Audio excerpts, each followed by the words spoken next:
Estamos iniciando o podcast Mais Vida aqui pela Dr. Play e esta já é a terceira edição, sempre com o lema de, através da informação, salvarmos e transformarmos vidas. Eu já tenho ao meu lado, eu posso dizer, um grande médico e nutrólogo, o doutor Alan Lúcio. Doutor, seja bem-vindo, o senhor está no podcast Mais Vida. Obrigado, Fábio. Me sinto honrado em participar desta terceira edição, trazendo conhecimento ao público. Eu conheço plenamente o trabalho, exercido pelo doutor Alan Lúcio, inclusive na área intensiva ou do tratamento intensivo a pacientes dentro do âmbito da nutrologia. Ele realmente é uma figura assim máxima de um conhecimento pleno e, não tenho dúvida, irá agregar imensamente a todos que estão nesse momento assistindo. Doutor, assim, muito obrigado. Como eu digo, reitero, o senhor é um grande profissional. Obrigado, Fábio. A admiração, na verdade, é recíproca. E é sempre muito bom conversar sobre saúde contigo. Você realmente sabe conduzir com maestria qualquer conversa sobre saúde. Doutor Alan, é lógico que dentro das condições atuais nós estamos vendo, ou vivenciando um aumento dos casos de Covid, e já que iremos trabalhar muito na prevenção através da informação, eu julgo esse momento e esse programa como sendo vital. O senhor é um grande especialista quando o assunto é medicamentos e procedimentos, não é isso, doutor? Exato. Na verdade, estamos vivenciando, já se pode dizer, a quarta onda de Covid no Brasil. Essa quarta onda, ela inclusive teve dia de início, entre os dias 18 e 19 de maio. Tá? Começou realmente a haver uma ascensão de curva, tá? A média móvel de casos de Covid aqui no Brasil. E vários são os motivos para isso. A retirada do uso obrigatório das máscaras em muitos ambientes deu à população a sensação de que tudo tinha acabado. E aí, obviamente, houve uma flexibilização dos cuidados, tá? O que não poderia ter acontecido. Tá? Então, realmente, estamos tendo um aumento do número de casos, graças a Deus, e ao avanço da vacinação. A maioria dos casos leves, casos brandos, poucas hospitalizações e menos ainda hospitalizações em UTI. Mas aí é muito recente ainda, porque a tendência do coronavírus e de qualquer vírus é se adaptar, ele quer reproduzir, tá? Ele quer perpetuar a espécie dele. Então existe realmente uma tendência de que esse vírus ele sofra mutações e rezemos a Deus que nenhuma dessas mutações traga uma variante que consiga burlar as vacinas. Então, quanto antes houver a vacinação em massa da população para frear cada vez mais a reprodução viral, mais interessante para que não surjam novas cepas virais resistentes. Doutor Alan Lúcio, eu sei que grande parte do trabalho do senhor, lógico, tem toda a ação clínica, mas o senhor, por diversos momentos, está em uma UTI. O senhor esteve na linha de frente nos momentos mais críticos, mais cruciais da Covid. Qual é a leitura que o senhor tem desse momento? Óbvio, há toda uma experiência adquirida. O que o senhor tem a transmitir nesse início de podcast Mais Vida? Olha só, Fábio, eu diria que se eu pudesse resumir tudo que nós profissionais passamos no começo da pandemia, a palavra de ordem seria trauma. Realmente, muitos profissionais, inclusive, acabaram desenvolvendo a síndrome de burnout, do esgotamento físico e mental, porque trabalhava muito, a gente trabalhava demais, a mente da gente era extremamente exigida, porque o número de pacientes simplesmente dobrou é pouco. Eu acho que quintuplicou. Então, realmente, nós fomos extremamente exigidos e, obviamente, o desgaste de ver pessoas indo embora, muitos óbitos, então isso realmente mexeu com a gente. Então fica realmente o apelo à população, por nós profissionais, por vocês, mantenham cuidados, tá? Se forem para ambientes fechados, com aglomeração, mesmo que não haja exigência formal por parte do governo do uso de máscara, mas mantenham o uso, tá? O governo ele vai dar direcionamentos a gente, mas o autocuidado pertence a nós, tá? Isso daí independe de qualquer norma ou de qualquer jurisprudência do governo.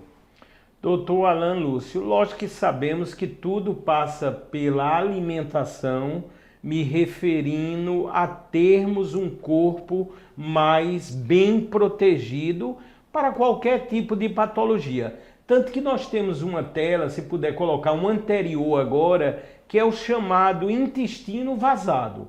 Ou seja, as pessoas veem muito essa nomenclatura no âmbito da internet, mas o senhor tem o entendimento pleno. Eu queria que o senhor falasse desse sintoma.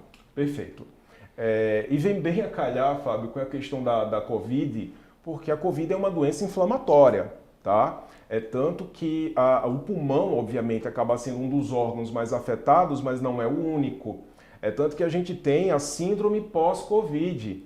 As pessoas referem muito queda de cabelo, perda de memória, uma fadiga absurda, uma falta de disposição que a pessoa não se reconhece.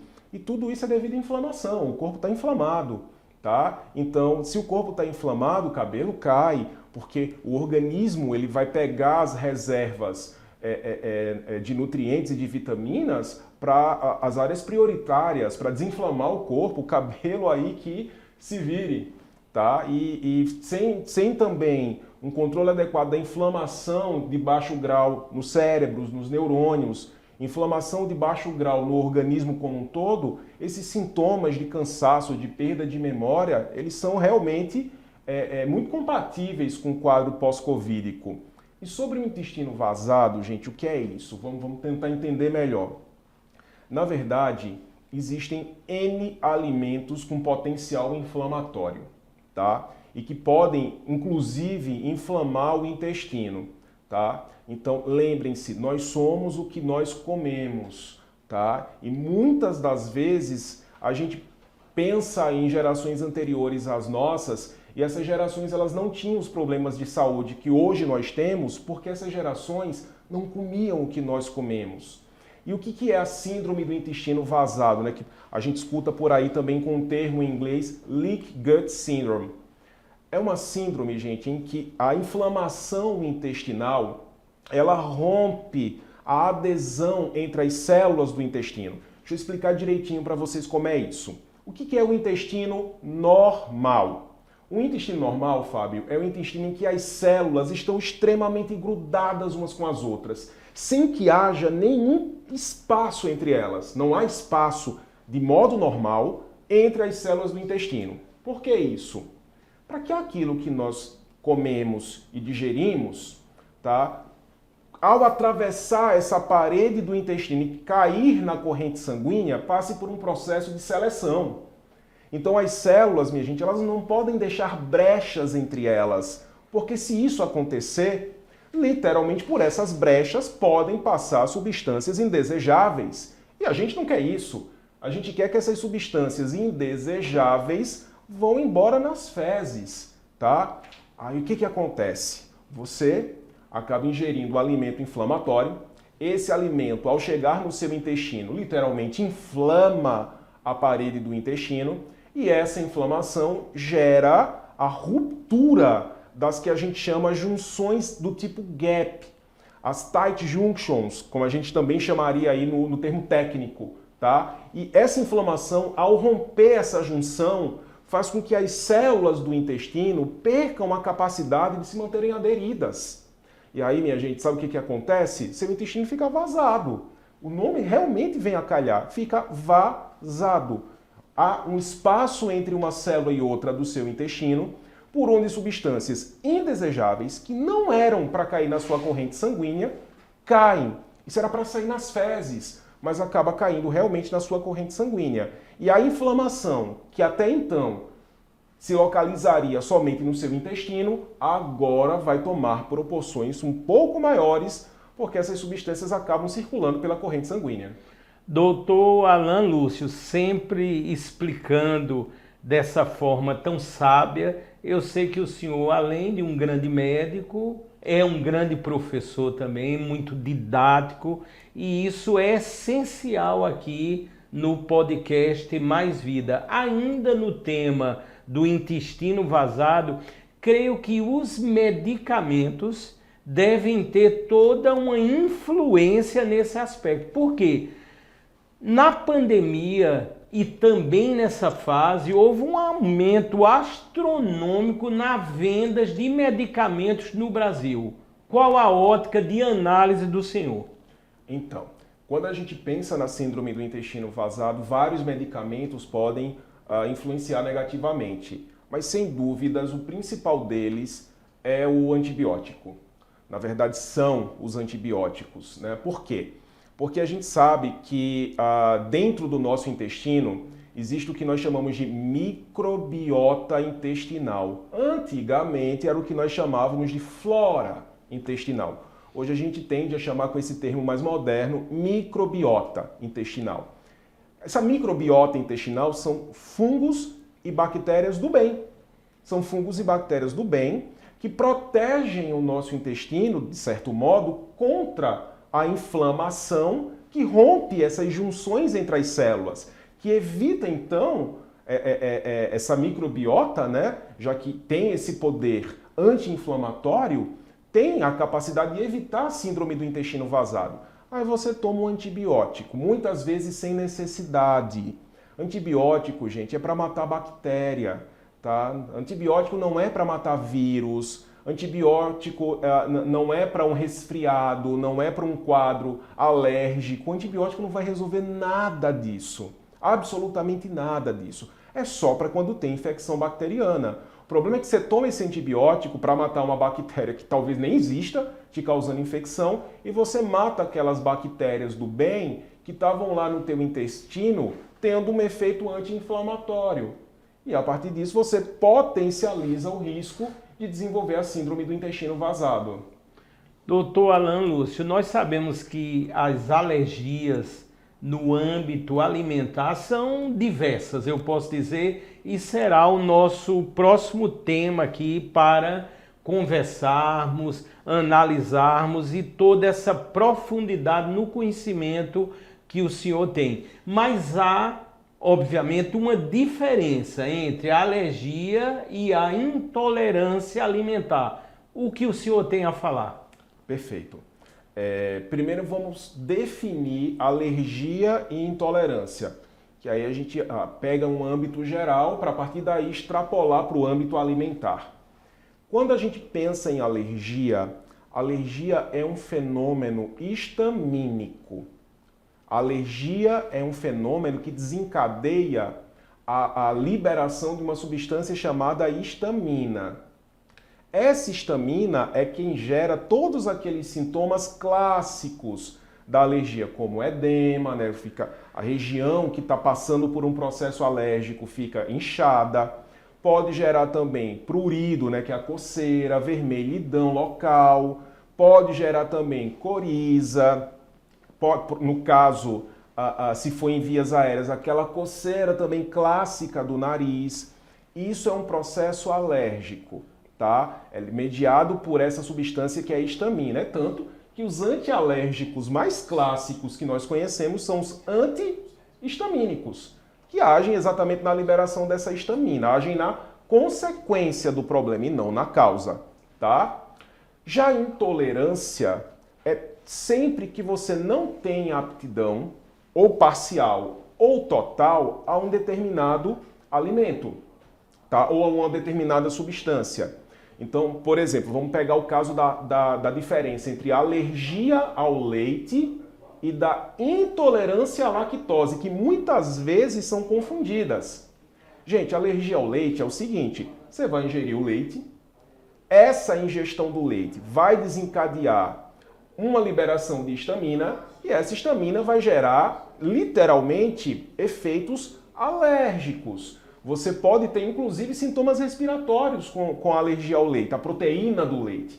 Aí já seria um problema a proteína do leite, tá? Que pode gerar também, obviamente, alguns efeitos intestinais. Já a intolerância à lactose não tem nada a ver com as proteínas do leite, Fábio. Tem a ver com esse carboidrato presente no leite, que é a lactose. E aí essa intolerância é porque você não consegue digerir de forma satisfatória a lactose, pela deficiência da enzima que faz isso, que é a lactase. Aqui o que acontece? Você ingere a lactose, não digere de forma satisfatória por deficiência de lactase, acaba que essa lactase fica no seu intestino fermentando.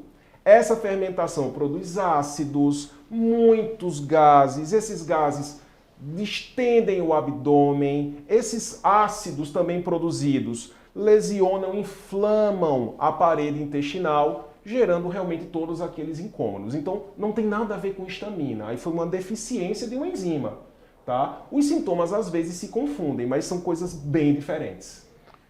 Esse é o podcast Mais Vida aqui pela Dr. Play, entrevistando, eu posso dizer, o extraordinário Dr. Alan Lúcio, esclarecendo dúvidas bem inerentes, necessárias e vitais. Agora, doutor, vamos falar em relação à intolerância ao glúten.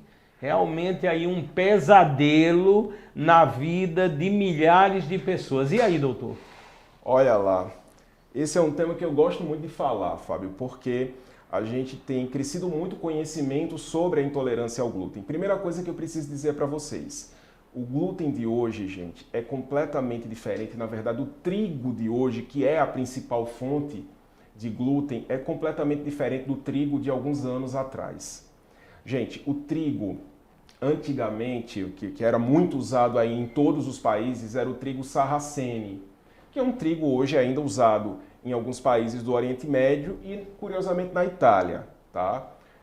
Esse trigo sarracene, ele tem uma característica, ele é 2N, ele é diploide. Calma que eu vou traduzir isso. Quando eu falo que o trigo sarracene é diploide, quer dizer que ele tem 2 lotes de genes. Genes, aquele DNAzinho lá que determinam as características do indivíduo. Então ele tem 2 lotes, um lote de origem materna, pode-se assim dizer, e um lote de origem paterna. Então ele é 2N, ele é diploide, isso o trigo sarracene. Fábio, o trigo que a gente usa aqui no Brasil é um trigo hexaploide, é 6N, ou seja, ele tem 3 vezes mais carga genética do que o trigo sarracene, que é o trigo normal, vamos dizer assim, o trigo original. E qual é a consequência disso? Esse trigo hexaploide, 6N, ele acaba tendo uma quantidade de glúten muito maior. E o glúten, gente, é uma proteína de dificílima digestibilidade. Então, assim, aquele trigo 2N, né, talvez ele contivesse uma quantidade de glúten que fosse aceitável pela maioria das pessoas, tá? Mas quando você passa a ter um trigo que tem uma quantidade de glúten substancialmente maior do que o que normalmente deveria ter, por mais que você não seja uma pessoa com predisposição à intolerância a glúten, você vai acabar tendo algum grau de intolerância, porque é um trigo muito pesado, muito difícil de digerir, vai ficar lá na sua mucosa intestinal, causando o processo inflamatório e desencadeando a síndrome do intestino vazado. Mas, doutor Alan Lúcio, que informações interessantes, e o pãozinho atraente de cada dia, e não só isso, o famoso pão com salsicha, pão com linguiça e por aí vai, o pão com mortadela. Doutor, estamos fritos, né, doutor? Estamos. E se botar uma fritura aí no meio, pior aí complica tudo. E é interessante, Fábio, porque quando a gente conversa com pessoas que visitam a Itália, né, lá o trigo é o sarracene, é o trigo original. As pessoas comentam isso, porque elas comem massas aqui no Brasil e se sentem empachadas, pesadas. E, não, mas eu fui lá na Itália, comi lá uma pizza, uma massa e me senti leve, parece que era outro tipo de massa. E de fato é. Doutor Alan, uma curiosidade, lógico, um pensamento que flui no momento, nós observamos muito nesse contexto ainda as chamadas franquias que dizem que ali teremos um pão integral, um pão mais natural. Qual é a visão do senhor? Porque agora a preocupação é geral. E aí, doutor? Então, quando a gente fala de integral, integral quer dizer que ele tem mais fibras. Essas fibras, elas têm um objetivo, que é o principal objetivo no caso, que é diminuir o índice glicêmico. Índice glicêmico não é diminuir a quantidade de carboidrato. O pão integral, ele tem praticamente a mesma quantidade de carboidrato que o pão não integral. O carboidrato é o mesmo, o açúcar contido naquele pão é o mesmo. O que vai mudar é que quando ele é integral, e aí, portanto, tem fibras, essas fibras retardam a absorção desse carboidrato. E aí o carboidrato, ao invés de ser absorvido de uma vez, ele vai sendo absorvido aos poucos. E isso, obviamente, traz menores prejuízos ao organismo em relação a esse exagero de carboidratos entrando de uma vez só no corpo. Em relação ao glúten, o fato dele ser integral não muda absolutamente nada. Tá? Os alimentos integrais à base de trigo, eles não têm nenhuma diferença em relação ao glúten. Então, o malefício aí não tem diferença. Doutor Alan Lúcio, vamos falar agora sobre o chamado intestino inflamado, que é uma consequência, vamos dizer assim, muito presente ou cada vez mais presente. Eu sou testemunha, há 4 anos, doutor, eu tive que fazer uma cirurgia bariátrica. E principalmente eu fiz a cirurgia pelos fatores que agravaram na minha diabetes. Quer dizer, tudo, creio, há uma ligação em estarmos totalmente inflamados. É isso mesmo, doutor? É isso mesmo, Fábio. A diabetes é uma doença inflamatória, tá? O excesso de açúcar no organismo inflama. E aí você, nesse contexto, tem também outros fatores inflamatórios, como por exemplo, as frituras são inflamatórias, tá? O próprio leite de vaca, a gente sabe que ele tem um caráter inflamatório, tá? Entra nesse contexto o glúten também inflamatório, como eu estava falando, talvez se nós comêssemos o glúten diploide, né, do trigo diploide 2N, talvez esse glúten ele só causasse mal a quem de fato tem genética para isso. Mas a partir do momento que você come um pão, né, uma massa que tem um trigo, e esse trigo é hexaploide com a quantidade absurda de glúten, tá? A digestão realmente não vai ser satisfatória e aí aquele alimento, aquele glúten vai ficar lá no seu intestino inflamando. Fora isso, a gente ainda pode citar, por exemplo, os conservantes, os corantes que são inflamatórios, os refrigerantes, que na verdade são bebidas extremamente sintéticas e nada naturais, tá? Poderíamos citar também, Fábio, que é uma coisa que muita gente esquece e, nossa, o brasileiro adora, aquela fuligenzinha, né, dos alimentos que são preparados aí em churrasqueira ou então forno a lenha. Aquela fuligenzinha, né, que vem lá na pizza, né, que vem também na carne, no churrasco, aquilo tem um poder inflamatório, até mesmo cancerígeno muito alto. Então nós estamos o tempo todo rodeados por alimentos que realmente fazem inflamação intestinal. Doutor Alan Lúcio, eu entendo, vamos dizer assim, até com uma certa profundidade dessa questão, e quando a gente vai ver as questões da diabetes ou ligadas à diabetes, parece que você não pode mais comer quase nada, né? A coisa é bem complexa, a análise aí é de muita profundidade, o equilíbrio que tem que se ter para a partir daí, vamos dizer, ter um intestino nas suas funções normais ou adequadas, não é isso, doutor? Exato, Fábio. É difícil. Realmente eu entendo que é extremamente difícil você readequar a sua vida a uma dieta não inflamatória, mas eu sou sincero a dizer que todas as pessoas que experimentaram viver uma dieta, e aí eu já não chamo mais de dieta, eu já chamo de readequação ou até mesmo reeducação alimentar.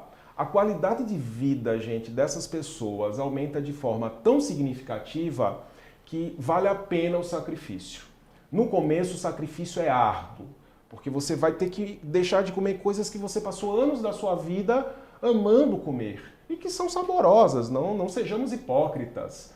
Né? São comidas, um belo bolo de chocolate recheado, não dá para dizer que um alimento desse não é agradável, é muito agradável. Mas as consequências que ele pode trazer para o seu dia a dia, e aí não é sendo radical, mas as consequências inflamatórias que isso pode trazer para o seu dia a dia, perda da qualidade de vida, essa sensação de que está o tempo todo cansado, né, dorme e acorda cansado, isso pode ser inflamação causada exatamente por alimentos.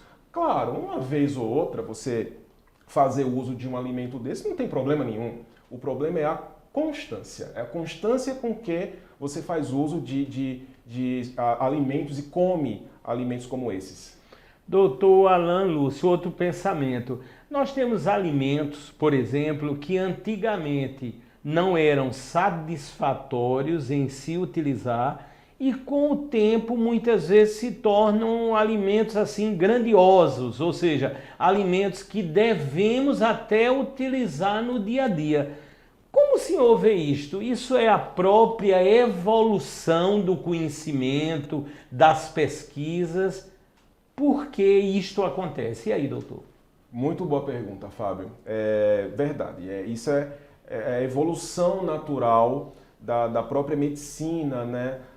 A gente, durante muito tempo, teve uma medicina centrada na farmacologia, tá?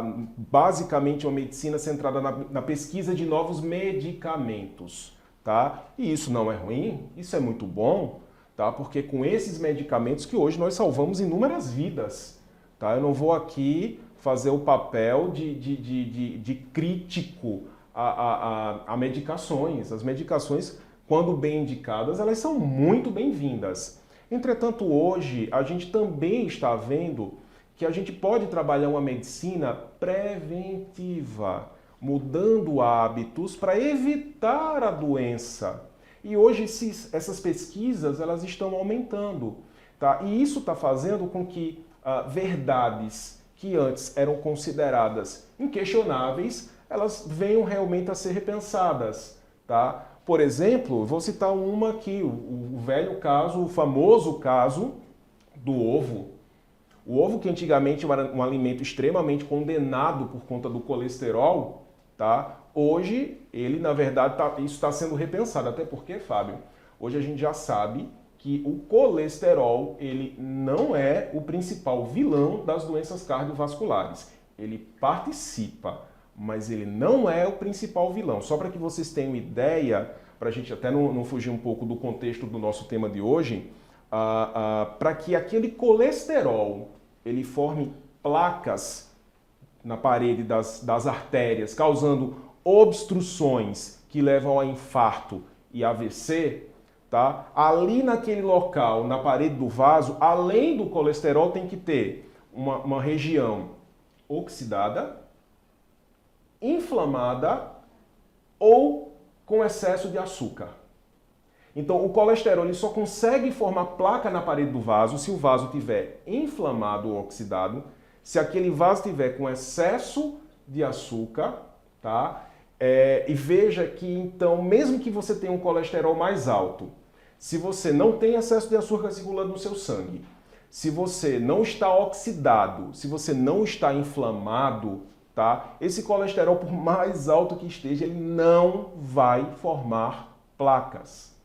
E os estudos mais novos já vêm mostrando isso. Não é que a gente vai perder o cuidado, a atenção com o colesterol, mas a gente precisa também lidar com os outros fatores. Não adianta eu dizer para o paciente, olha, toma aí esse remedinho aí, 20 miligramas para baixar o seu colesterol e deixar o paciente continuar inflamado, deixar o paciente com a carga glicêmica lá em cima, aquele remedinho de 20 miligramas não vai resolver, não vai segurar as pontas por muito tempo, porque ele está agindo em um componente, que na verdade é o menor deles.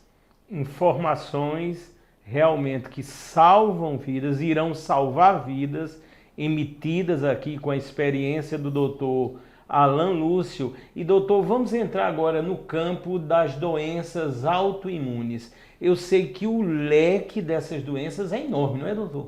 Enorme demais, Fábio. E a gente comentou agora há pouco sobre a síndrome do intestino vazado. E hoje, veja, é como estávamos comentando, ainda tem muita coisa a ser entendida, muita coisa a ser pesquisada.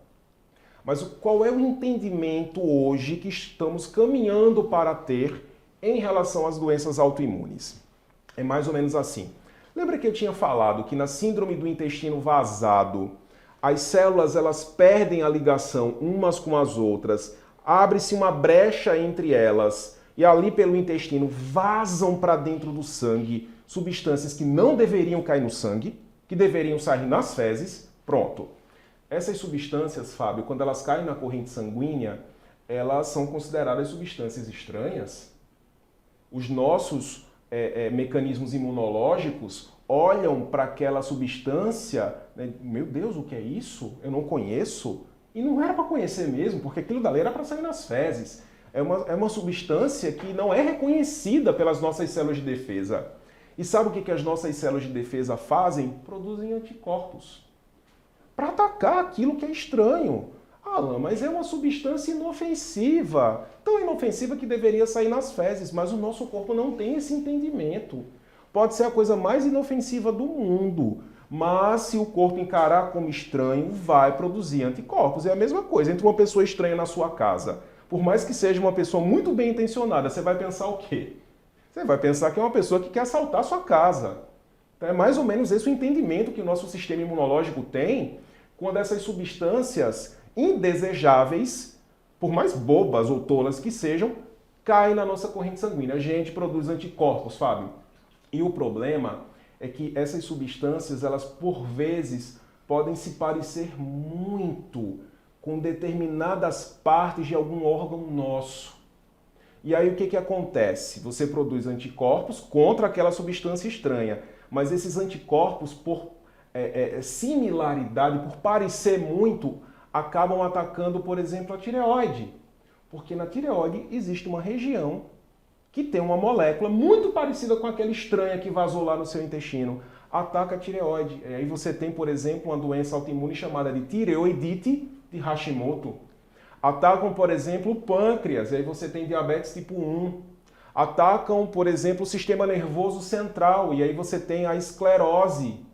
Atacam, por exemplo, as articulações, você tem uma artrite reumatoide, tá? Atacam, por exemplo, o estômago, e aí você pode desenvolver o que a gente chama de anemia perniciosa. Então, vai mudar aí o órgão que é atacado, pode atacar o fígado, pode atacar glândulas salivares, pode atacar qualquer órgão do corpo pode ser atacado, desde que aquele órgão tenha uma sequência estrutural parecida com aquela molécula estranha que acabou vazando lá no intestino e que o sistema imune acabou produzindo anticorpos contra ela. Doutor Alan Lúcio, eu estou me lembrando agora do último BBB que nós tivemos uma personagem lá que tinha vitiligo e está dentro, creio, desse contexto das doenças autoimunes. E aí, doutor? Exatamente. O vitiligo é uma doença autoimune em que a gente produz anticorpos que acabam atacando os melanócitos, que são as células da pele produtoras de melanina. E aí você tem uma morte de melanócitos naquela região, tá? E aí se esses melanócitos morrem, automaticamente aquela área fica sem pigmentação, causando então o vitiligo. E acredita-se também, Fábio, que o vitiligo, assim como todas as doenças autoimunes, elas têm uma origem em comum, que é exatamente a produção de anticorpos contra coisas que não deveriam entrar no nosso corpo e que entraram e que a partir daí esses anticorpos cometeram essa confusão atacando estruturas próprias. Doutor Alan Lúcio aqui na terceira edição do podcast Mais Vida, pelo sistema, pela plataforma de saúde Dr. Play. Doutor Alan Lúcio, é lógico que esse equilíbrio me refiro ao nosso próximo tema. A mente com o intestino é fundamental. E na pandemia a coisa, eu creio, que perdeu o controle. Ou seja, as condições psiquiátricas que influenciam em todo o organismo. O que o senhor tem a dizer? Muito bem. Primeiro eu preciso contar duas grandes, vamos dizer assim, informações que também durante muito tempo elas não foram muito bem entendidas ou conhecidas. A primeira é que o intestino humano ele é um dos principais produtores de uma substância chamada serotonina. A serotonina é exatamente a substância cuja deficiência pode levar a quadros de depressão. Tá? Na verdade, a gente entende muitas vezes que a deficiência de serotonina no cérebro, ela pode propiciar então uma depressão. E, inclusive, a maioria dos antidepressivos, eles aumentam a quantidade de serotonina no cérebro. Quando a gente pega aí uma droga como a sertralina, como a fluoxetina, como o escitalopram, como a desvenlafaxina, todas essas medicações, elas têm como objetivo aumentar a quantidade de serotonina no cérebro, tá? E aí, obviamente, melhorar esses quadros de depressão. Pois bem, o cérebro produz serotonina, mas o intestino, a gente sabe hoje que ele chega a produzir mais serotonina que o próprio cérebro. O que significa dizer que se o intestino está inflamado, muito provavelmente ele não vai conseguir produzir uma quantidade satisfatória de serotonina. E apenas isso, gente, somente isso pode ser realmente uma condição que desencadeie um quadro de depressão. Doutor Alan Lúcio, eu anotei aqui algumas situações desse possível desequilíbrio entre mente e corpo, mente e intestino. Pode promover, por exemplo, náuseas, vômitos, fraqueza, cansaço, distensão abdominal, sangue nas fezes, perda de peso. Quer dizer, realmente uma situação preocupante esse desequilíbrio ou as condições que levam a esses fatores. Não é isso, doutor? Sem dúvidas. E eu peço agora até licença para comentar alguns casos meus de consultório. Pois não, doutor. Obviamente, sem especificar nomes, mas eu atendo no consultório, Fábio, alguns pacientes autistas. Ah, certo. Tá? E é muito interessante quando você faz com esses pacientes protocolos de desinflamação intestinal. A melhora é absurda, absurda. Eu tenho casos que eu vou lhe ser muito sincero, que nem eu acreditava que fossem ter a melhora que tiveram. Tá? Então, veja, isso não é mérito do profissional, não. Isso daí, gente, é mostrando, na verdade, que existem muito mais coisas que a medicina ainda não sabe, que nós estamos caminhando para se descobrir, tá? E que a gente precisa levar isso em consideração, tá? Tanto que hoje está aumentando de forma mas muito feliz a quantidade de pesquisas científicas, né, de grande impacto, relacionando exatamente a questão alimentar, da inflamação, tá, com as doenças de cunho psiquiátrico. Isso não só autismo, TDAH também. A gente tem também alguns estudos, algumas experiências de pessoas com transtorno de déficit de atenção e hiperatividade e inflamação intestinal, tá? Depressão também. Então veja que desinflamar o intestino não é uma questão somente de evitar doenças autoimunes ou evitar aquela fadiga, vai além. É algo muito mais amplo do que a gente possa pensar. Vamos falar nesse contexto, o doutor, de forma sábia, tocou aí em como desinflamar esse intestino, né? Ou seja, essa inflamação cada vez mais presente e como temos que tratar. Eu vou até citar um fato, doutor, da época ainda que eu não havia realizado a cirurgia bariátrica, como a informação ela pode fazer uma grande diferença. As pessoas sempre aliam muito, por exemplo, as questões de emagrecimento saudável, se fala muito da tapioca. O meu, vamos dizer, a minha glicose tinha um índice muito elevado, um dos motivos, se não o principal, de eu ter feito a cirurgia bariátrica. E num certo dia, parei ali num local muito conhecido e comi 2 tapiocas, né? Naquele conceito, não, a tapioca ela está no contexto dos alimentos que não engordam. Fui parar no hospital. Depois, quando fui ler, é um dos alimentos que tem maior índice glicêmico, não é isso, doutor? Exatamente. A gente costuma dizer que a tapioca é a grande pegadinha das dietas. Na verdade, o índice glicêmico da tapioca, dependendo da quantidade de goma que se colocar, chega a ser maior do que o do pão, né? A tapioca ela caiu na graça das pessoas exatamente pelo fato dela não ter o glúten que o pão tem. Mas, minha gente, não ter glúten não quer dizer que ela não tenha calorias, tá? Isso daí é uma confusão muito grande, até porque glúten não é carboidrato. Glúten é proteína, é uma proteína de dificílima digestibilidade, mas é uma proteína, não é carboidrato.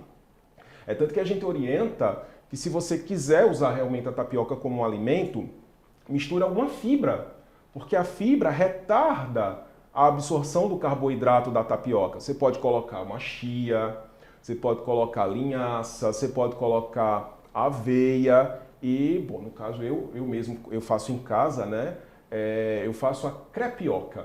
Crepioca, doutor? Crepioca, interessante. Fábio. Eu misturo a goma com ovos, tá? Porque o ovo, como é rico em proteína, a proteína também retarda a absorção do carboidrato da goma. Tá? E aí torna o índice glicêmico menor. Mas a tapioca em si, aquela goma, né, ali tem uma quantidade de carboidrato muito significativa. Interessante. E doutor Alan, nesse contexto ainda, sabemos que os medicamentos eles têm um preço elevado. Principalmente, vamos dizer assim, os novos medicamentos que usam de procedimentos inovadores e tecnológicos. Eu tenho um medicamento, obviamente não vamos citar o nome, mas que para proteger o intestino, ele tem uma eficiência enorme. E quando a gente procura, por exemplo, o genérico, que seria mais barato desse medicamento, ou de vários medicamentos, não temos simplesmente os genéricos. E você, para proteger o intestino ou ter uma condição melhor de saúde, você tem que comprar. E aí, como o senhor vê isso diante de uma economia, né? Estamos nos referindo ao Brasil, cada vez mais complicada, um povo precisando de saúde básica, precisando de informação que leva à prevenção. E aí, doutor Alan? Muito bem, Fábio. Eu acho que a primeira frase que eu poderia dizer aqui é desembale menos, descasque mais. A gente precisa dar mais valor ao alimento que vem da terra, com menos corantes, com menos conservantes e que sejam o mínimo tem um mínimo de modificação genética, tá? Você falou um detalhe interessante, Fábio, sobre as medicações para proteção intestinal e até mesmo os clássicos medicamentos para estômago. Tem gente que tem aquela azia, aquela queimação, aquela dor de estômago eterna, que passam aí anos e anos tomando medicações para dor de estômago, os prazóis da vida, né?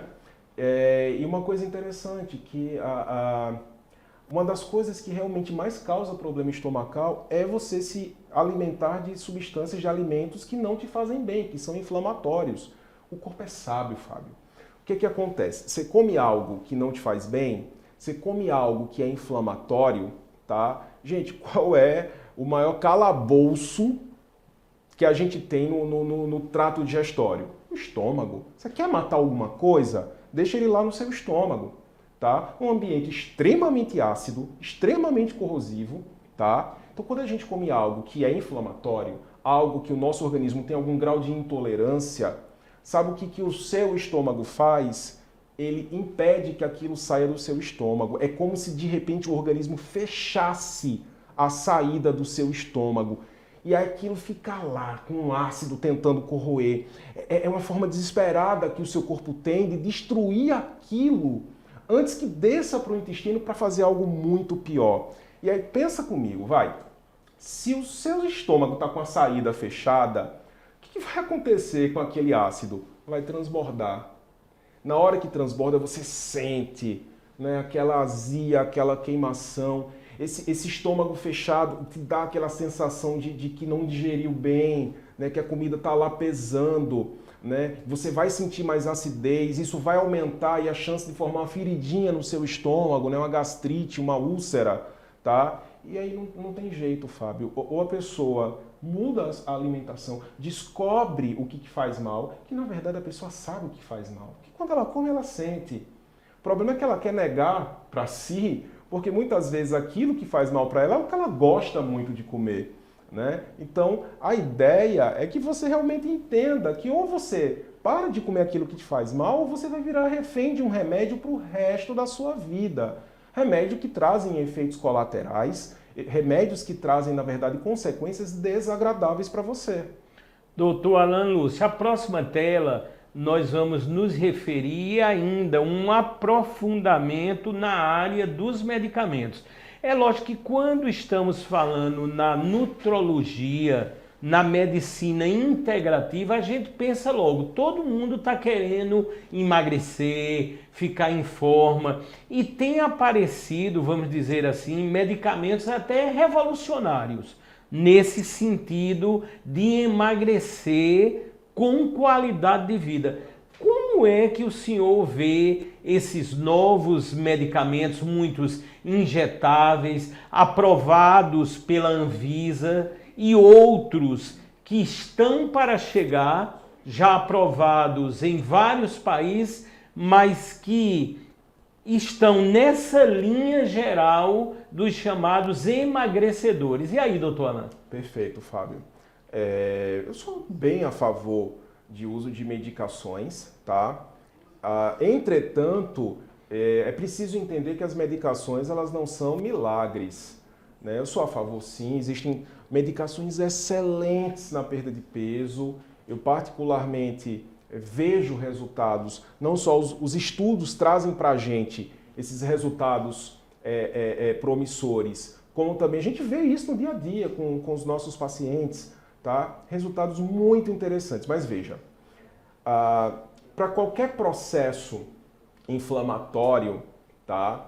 A gente precisa realmente, no intestino inflamado, mais especificamente, a gente precisa, na verdade, fazer 3 grandes coisas.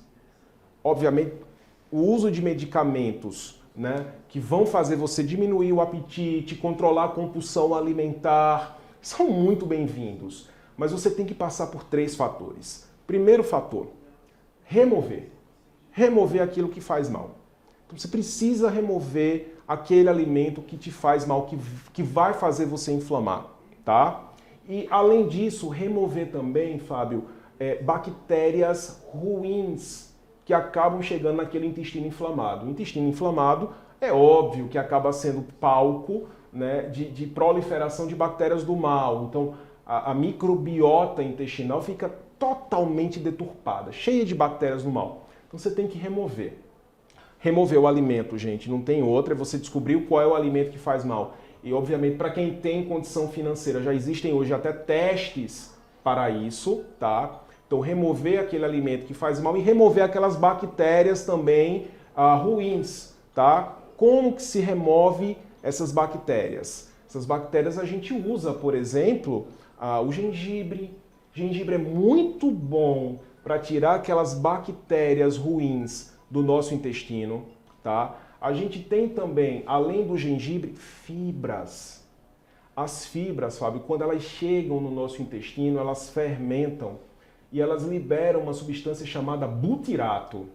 O butirato, ele tem um poder contra essas bactérias maléficas e até mesmo, às vezes, até contra fungos maléficos que chegam no nosso intestino, tá? E isso vai removendo aquilo que não faz bem. Segundo, restaurar. Restaurar, o que acontece? Você precisa agora desinflamar. Você tirou aqueles componentes que inflamam, agora você precisa desinflamar, né? Resolver o estrago, tá? Para desinflamar, a gente usa muito, por exemplo, a cúrcuma, tá? O açafrão, tá? Ele tem um poder anti-inflamatório no intestino muito bom. E o terceiro ponto é repor. Repor probióticos, né? Que são, na verdade, elementos da microbiota intestinal do bem que você vai repor para recolonizar aquele intestino de forma satisfatória. Doutor Alan Lúcio, o interessante que alguns desses medicamentos, eles foram, vamos dizer, concebidos, criados para diabetes e terminaram ficando consagrados para a obesidade, né? Uma relação bem interessante. Como é que o senhor vê essa mudança, essa modificação, já inclusive constatada, autorizada e atestada? E aí, doutor? Perfeito.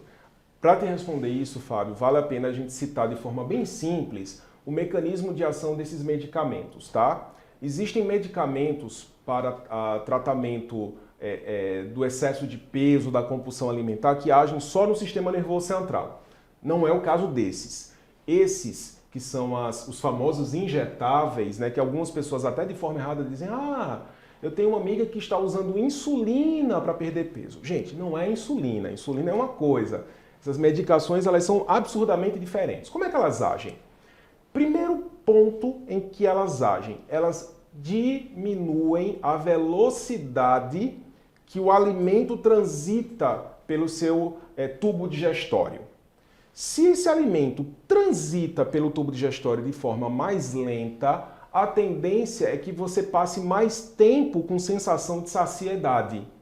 E se você passa mais tempo com sensação de saciedade, automaticamente você vai sentir menos fome, tá? Se você come menos, obviamente que com isso você vai perder peso. Mas não é só isso. Além de diminuir a sensação de fome, tá? Esses medicamentos, eles também agem no que a gente chama de resistência insulínica. O que é a resistência insulínica? Insulina, gente, é uma substância, tá, que faz o nosso corpo trabalhar a glicose, os carboidratos, tá? Quando você está muito inflamado, ou então quando você está com muito peso, tá? Você está com muito peso, há uma tendência natural do organismo a responder pior à insulina. Todo mundo que está inflamado, todo mundo que está com excesso de peso, a resposta à insulina é pior. E o que acontece, gente, presta atenção no que eu vou te dizer agora. Se a resposta à insulina fica pior no obeso e no inflamado, a única coisa que o nosso corpo tem a fazer naquele momento é produzir mais insulina. Mais insulina para ver se vai. Porque a resposta está ruim. O problema, gente, é que lembra que eu falei que a insulina quer que você trabalhe a glicose? Pois é, sabe o que a insulina faz? Ela inibe a queima de gordura. Porque ela quer que você queime glicose. Para que essa glicose não suba e você de repente não se torne um diabético, tá? Então você está inflamado, tá com excesso de peso. Aí o seu organismo não responde bem à insulina. Aí você vai e produz mais insulina. Essa insulina vai lá no teu tecido adiposo e diz, gordura, fica aí quieta porque ele tem que queimar o açúcar. E aí você vai aumentando cada vez mais de peso. E aí você já deve ter percebido que você entra num ciclo vicioso. E essa medicação, ela entra exatamente nisso. Tá? Para quebrar essa resistência insulínica, fazer com que o corpo tenha uma sensibilidade melhor à insulina, que aí a insulina vai caindo e você automaticamente vai liberando a queima de gordura. Eu falei no início, realmente, o doutor Alan Lúcio dando um show verdadeiramente aqui de conhecimento. E, doutor, cada vez mais há de se ter um olhar do ser humano como um todo. E esse será o nosso tema final, a medicina integrativa. Eu creio que é uma forma necessária, inteligente, e uma vez que isso é feito, consequentemente, creio, o senhor vai falar com tamanha propriedade, o diagnóstico será cada vez mais preciso. É isso mesmo, doutor Alan? É isso, Fábio. E hoje eu vejo algo que às vezes até me angustia um pouco, tá? A gente tem, obviamente, a nutrologia, né, que tem realmente feito um papel integrativo bem interessante, tá? E a gente tem a medicina que eu vou chamar de tradicional. E aí, por favor, gente, não entendam o termo tradicional como algo velho, tá? O tradicional pode ser extremamente moderno, e de fato é, tá? E, na verdade, eu vejo, às vezes, um embate entre colegas que trabalham na área de nutrologia e colegas que trabalham com a medicina tradicional, tá?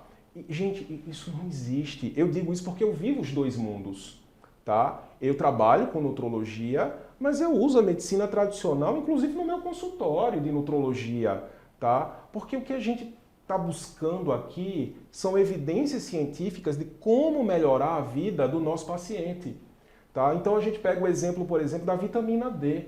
Antigamente, fazer reposição de vitamina D era algo que você parecia estar cometendo um crime ao prescrever vitamina D para o paciente. Hoje, a vitamina D está tão difundida que eu acho que qualquer especialidade médica hoje que você for, que pede o exame, que a vitamina D está baixa, o médico está lá repondo. Então, é isso que a gente precisa. A gente não precisa de brigas, a gente precisa dar as mãos, é integrar. O termo é esse. É fazer uma integração. E não só da medicina, das áreas da medicina entre si, mas também da medicina com as outras áreas. Tá? Com a nutrição, com a fisioterapia, com a psicologia. Porque realmente a saúde do paciente ela é um contexto plural. O paciente, quando ele vai procurar um cardiologista, se ele está lá com um problema cardíaco, certamente ele já está também com problemas em outras áreas, porque o corpo é um todo. Então não dá para enxergar o paciente somente num pedaço. Então, assim, é unir forças, unir conhecimentos, tá? A medicina, a área da saúde é muito ampla, então não dá para a gente dizer que consegue dominar todos os conhecimentos, é impossível, tá? É impossível, a gente não consegue. E quanto mais somarmos forças, quanto mais a gente manter a manutenção do contato, um médico ligando para o outro, cardiologista ligando para o endócrino, que liga para o nutrólogo, que entra em contato com o educador físico. Quanto mais a gente fizer isso, mais os nossos pacientes vão ganhar, sem dúvidas. Doutor Alan Lúcio, o senhor falou aí na vitamina D, né? Eu estou me lembrando aqui, com a pandemia surgiram muitos especialistas em saúde, né? Principalmente no âmbito da internet. E muitos diziam, se tu levar 15 minutos de sol intenso, tu tá praticamente livre dos efeitos mais danosos da Covid. Estamos em outra fase da pandemia, já se passaram mais de 2 anos. O que é que o senhor viu? O que é que o senhor está vendo no âmbito dessa doença que levou, infelizmente, tantas vidas? E aí, doutor? É interessante, né? Vou fazer uma metáfora aqui para ficar mais fácil de entender. Vamos supor aí uma pessoa que tem um salário, vamos colocar assim, um salário de R$1.000. Tá? Essa pessoa ela ganha R$1.000 por mês, né? E aí vamos supor que ela por mês tem gastos de 1.500, meramente para ilustrar. Então essa pessoa ela vai fazer o quê? Ela vai procurar alguma outra ocupação para tentar ganhar na casa ali dos 1.500 para manter as dívidas equacionadas, tá? Analisando esse exemplo que eu dei, o que acontece? Às vezes você repor a vitamina D, você consegue realmente ter uma atividade imunológica e anti-inflamatória muito boa, mas às vezes a dívida é muito alta. Às vezes a inflamação, né, é muito grande, às vezes o desarranjo imunológico é muito grande. Tá? Então, só repor a vitamina D não vai ser suficiente para você se livrar de doenças inflamatórias, inclusive da Covid. Né? É igual a uma pessoa que ganha 1.000, gasta 10.000 e que agora arrumou uma ocupação para ganhar 1.500. Não vai resolver muita coisa. Então, se seu corpo está inflamado a tal ponto, né, que o desarranjo imunológico já é absurdo, aí você vai, mantém a vitamina D boa, a vitamina D tá boa, mas aquilo dali, gente, não vai ser suficiente.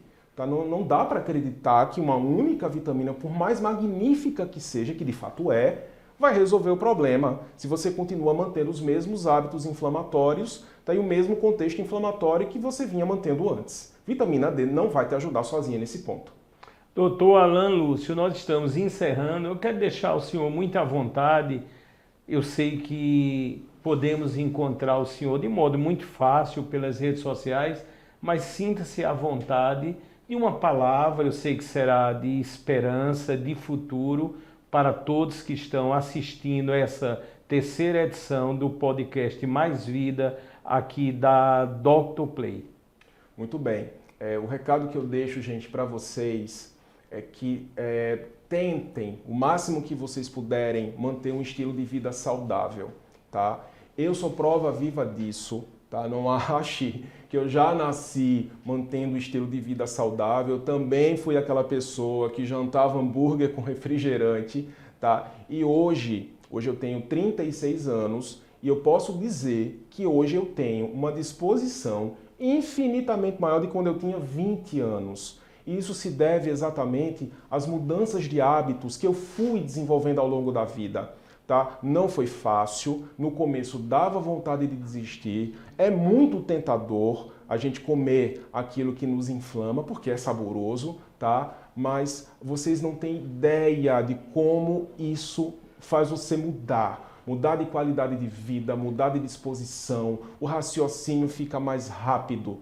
Então, gente, não encarem isso como dieta, encarem como mudança de estilo de vida. Você vai adoecer menos, você vai gripar menos, você vai ter menos crises de rinite, menos crises de sinusite, você vai viver melhor, tá? E ainda por cima, muito provavelmente diminuir a quantidade de remédios que você precisa tomar, tá? Então é isso, gente. Essa é a ideia. Busquem hábitos saudáveis. O remédio é importante, é claro que é, mas se a gente puder viver com uma quantidade mínima deles e manter hábitos cada vez mais saudáveis, isso é que é realmente a maravilha. É viver bem, é viver disposto, é viver com saúde. Doutor Alan Lúcio, se o senhor quiser, por favor, são muitas as dúvidas naturais, quiser dizer o Instagram, endereço da clínica, se sinta muito à vontade. Tudo bem. Meu Instagram é o @dralanlucio, tudo junto, Alan com um L só, o pessoal às vezes gosta de colocar 2 L's, né? Então, Alan com um L só, Lúcio, tá? Meu consultório, gente, fica no Live Mall Shopping, tá? Sala 438, tá? Estão convidados, inclusive, a ir lá, dar um pulinho lá para tomar um cafezinho, a gente discutir aí algumas ideias, tá bom? E qualquer dúvida, gente, fico à disposição, mandem lá no Instagram dúvidas, tá? Se eu não responder rápido na mesma hora, é que realmente com a ocupação do dia a dia a gente demora um pouquinho para responder, mas no final do dia eu sempre deixo um tempinho livre para responder as perguntas que acabam chegando. Muito obrigado, doutor Alan Lúcio. Nós estamos encerrando esta que foi a terceira edição do podcast Mais Vida, aqui pela plataforma da saúde Dr. Play. Muito obrigado pela grande audiência.